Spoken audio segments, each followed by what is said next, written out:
سلام، به سینما نیمه شب خوش اومدین. امروز میخوام 3 از رازآلودترین سریال هایی رو بهتون معرفی کنم که فقط کافیه یه قسمتشون رو ببینین تا دیگه نتونین ترکشون کنین.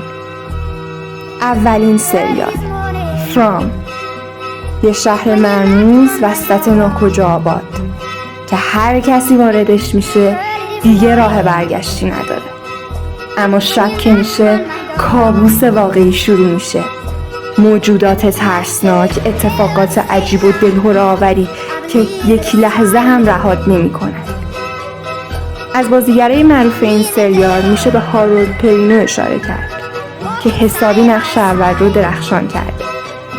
دومین سریال Stranger Things یا چیزهای عجیب.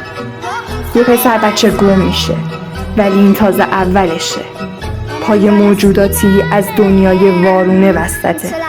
یه دختر مرموز با قدرت‌های عجیب و کلی رازهای دولتی پنهان.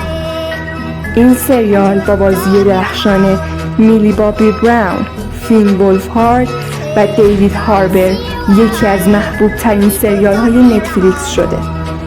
سومین سریال ریوردیل، یه شهر کوچیک با مردمی ساکت، اما یه قتل عجیب همه چی رو به هم میزنه. پشت ظاهر آروم شهر تاریکی زیادی پنهونه.